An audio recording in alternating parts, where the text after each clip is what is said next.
Hello mga mi! Wrapping tutorial tayo ng single bouquet made with Fazwar.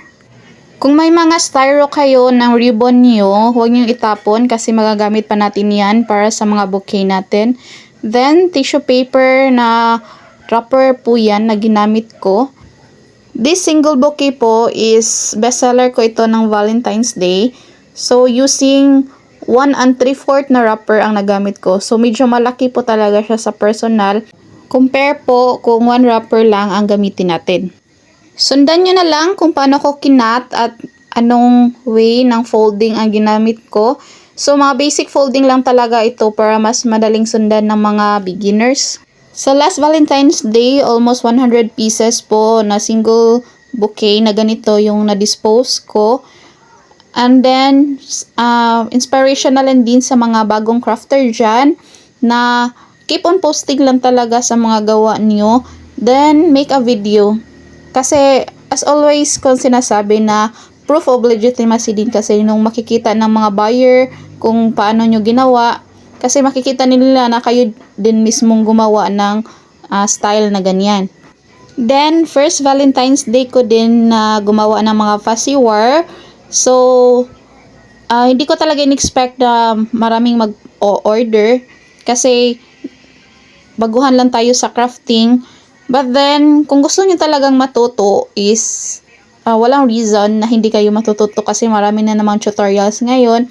So, dedication lang talaga sa ginagawa niyo. Tapos, kung gusto niyo talaga is kaya naman. As long as with prayers lang talaga. Kasamahan natin ng dasal. Kasi without God kasi kung effort lang natin, we're nothing talaga. So, thankful ako kay Lord kasi binigyan niya ako ng talent na ganito at least ba nakapag-share din ako ng mga ideas sa mga inspiring na mga bagong crafters.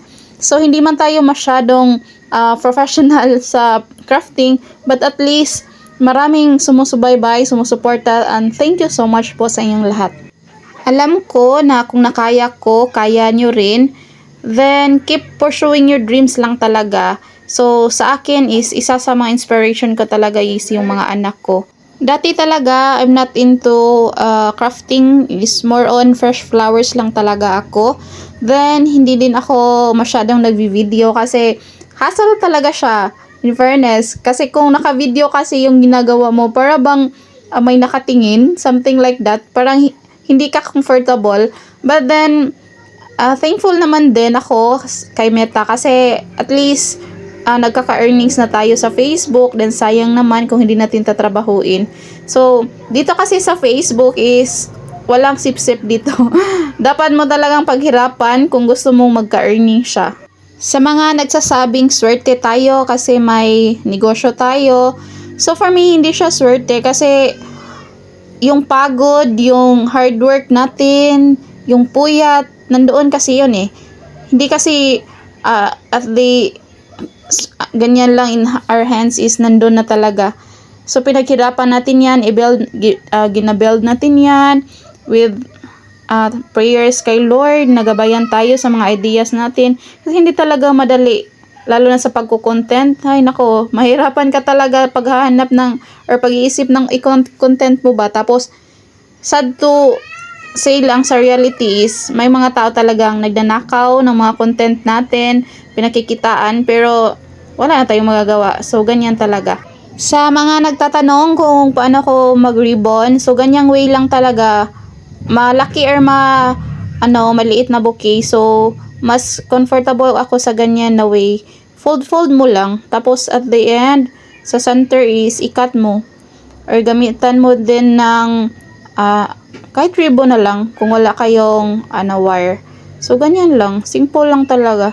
Ayoko kasi yung masyadong hassle. Especially sa mga beginners dyan. So, mas okay ganitong way na lang ng pagri-ribbon para madali na lang siya. And that's it, our bouquet. So, thank you so much, everyone, sa supportan nyo.